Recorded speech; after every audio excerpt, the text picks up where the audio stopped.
আপনারা জানেন যে অতি সম্প্রতি বাংলাদেশের পররাষ্ট্র উপদেষ্টা মোহাম্মদ তৌহিদ হোসেন চীন সফর করে দেশে ফিরেছেন এবং আগামী মার্চ মাসে একটি সম্মেলন উপলক্ষে প্রধান উপদেষ্টা মোহাম্মদ ইউনূসের চীন সফর করবার একটা সম্ভাবনা আছে বা একটা প্রস্তুতি বেশ গত 1-1.5 মাস ধরে আমরা এমন শুনছি। কিন্তু মোহাম্মদ ইউনূস কি সত্যিকার অর্থে চীন সফরে যাবেন নাকি পেছু হটবেন, সেই প্রশ্ন কিন্তু দেখা দিয়েছে ইতোমধ্যে। আপনারা ইতোমধ্যেই জানেন যে তৌহিদ হোসেন চীন সফর করে এসেছেন এবং তৌহিদ হোসেনের সফরের আগে থেকেই প্রধান উপদেষ্টা মোহাম্মদ ইউনূসের সম্ভাব্য চীন সফর নিয়ে আলোচনা ছিল। মূলত বেইজিংয়ে আগামী 25-28 মার্চ অনুষ্ঠেয় বাও ফোরাম ফর এশিয়া বিএফএ সম্মেলনে ইউনূসের উপস্থিতি আশা করছে চীন। এরই মধ্যে এই সম্মেলনে অংশগ্রহণের জন্য চীনের পক্ষ থেকে ইউনূসকে আনুষ্ঠানিক আমন্ত্রণ জানানো হয়েছে। তবে যে সময়ে চীনে বিএফএ সম্মেলন হবে সেই সময়ে বাংলাদেশে রয়েছে স্বাধীনতা দিবস উদযাপনের রাষ্ট্রীয় আয়োজন।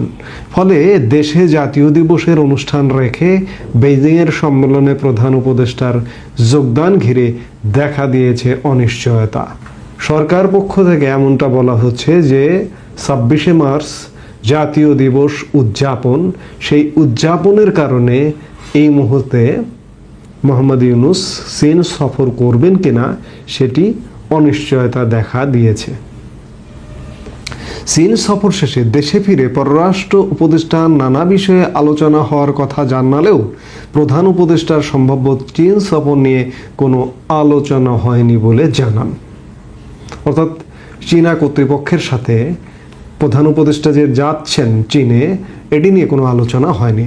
তবে পররাষ্ট্র মন্ত্রণালয়ের নির্ভরযোগ্য সূত্র বলছে প্রধান উপদেষ্টার চীন সফর নিয়ে পররাষ্ট্র উপদেষ্টার সফরে আলোচনা হয়েছে এবং সম্ভাব্য এই সফর ঘিরে অনিশ্চয়তার কথাও চীনকে জানানো হয়েছে। সূত্র জানায় প্রধান উপদেষ্টা মোহাম্মদ ইউনূসকে আগামী মার্চে বেইজিংয়ে অনুষ্ঠেয় বিএফও সম্মেলনে অংশ নিতে আমন্ত্রণ জানিয়েছে চীন। মোহাম্মদ ইউনূসকে নিতে চীন উড়োজাহাজ পাঠানোর আগ্রহ প্রকাশ করেছে। তবে 26শে মার্চের জাতীয় দিবসের অনুষ্ঠানের কারণে প্রধান উপদেষ্টা চীন সফরে নাও যেতে পারেন বলে বেইজিংকে এরই মধ্যে জানিয়েছে ঢাকা। আমাদের 26শে মার্চ আমাদের স্বাধীনতা দিবস, আমাদের জাতীয় দিবস। নিঃসন্দেহে এটি একটি অত্যন্ত তাৎপর্যপূর্ণ দিবস। সাধারণত সরকার প্রধান, রাষ্ট্রপ্রধানরা এই দিবসগুলোতে দেশে থাকেন, উপস্থিত থাকেন। কিন্তু 26শে মার্চ জাতীয় দিবস, সম্মেলনটিতেও 28 তারিখ পর্যন্ত।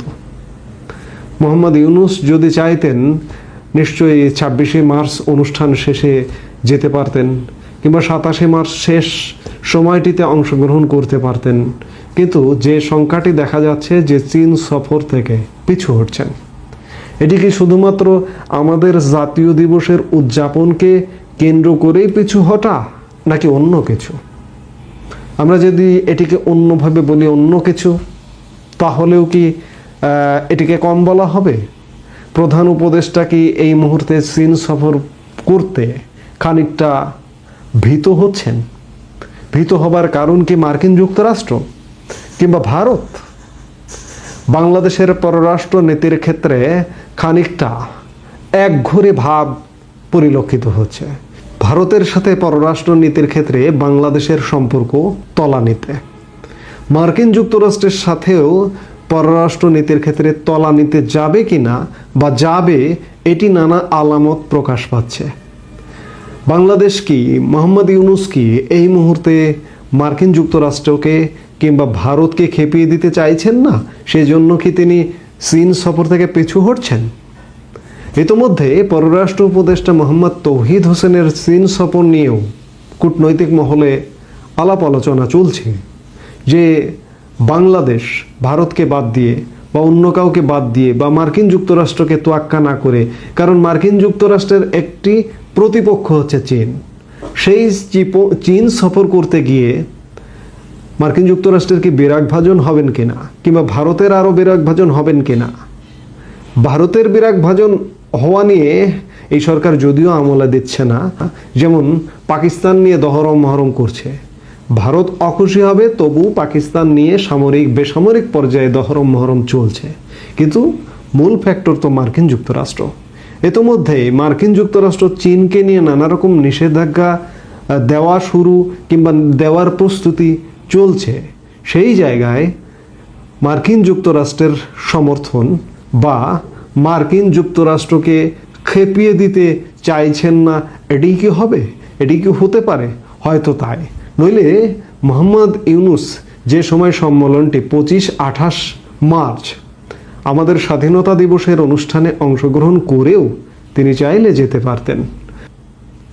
এছাড়া বর্তমান যে সরকার, মোহাম্মদ ইউনুসের সরকার, এই সরকারের নিকট আমাদের মহান মুক্তিযুদ্ধ কিংবা আমাদের বিজয় দিবস কিংবা আমাদের স্বাধীনতা দিবস কতটা তাৎপর্যপূর্ণ তার আলামত আমরা খানিকটা গত 16 ডিসেম্বর বিজয় দিবসে দেখেছি। বিজয় দিবসের আয়োজনে কতটা ঘাটতি আমরা সেটি দেখেছি। সেই জায়গায় আমাদের স্বাধীনতা দিবসের উদযাপনকে গুরুত্ব দিয়ে চীন সফরকে পিছু হটছেন, এটি আমি খানিকটা বিশ্বাস করতে পারি না। আমার সিক্স সেন্স বলে, আমার সিক্স সেন্স বলছে যে মার্কিন যুক্তরাষ্ট্রকে এই মুহূর্তে মোহাম্মদ ইউনুসের সরকার কিংবা মোহাম্মদ ইউনুস আরও খেপিয়ে দিতে চাইছেন না, খানিকটা কৌশলী ভূমিকায় অবতীর্ণ হচ্ছেন। কারণ পররাষ্ট্র উপদেষ্টার সফর নিয়ে ইতোমধ্যে কিন্তু আলাপ আলোচনা শুরু হয়েছে যে মার্কিন প্রভাব বাংলাদেশের উপরে কি পড়বে চীন নিয়ে এত দহরম মহরম করবার ফলে।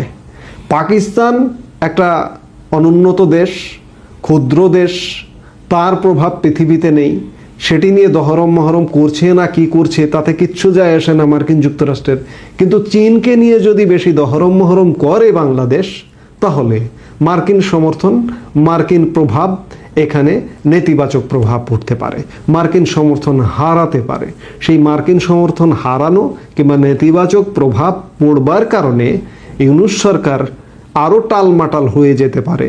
এই শঙ্কা থেকেই মোহাম্মদ ইউনুস তার চীন সফর থেকে পিছু হটছেন বলেই আমি মনে করছি বা আমরা মনে করছি বা অনেকেই মনে করছেন।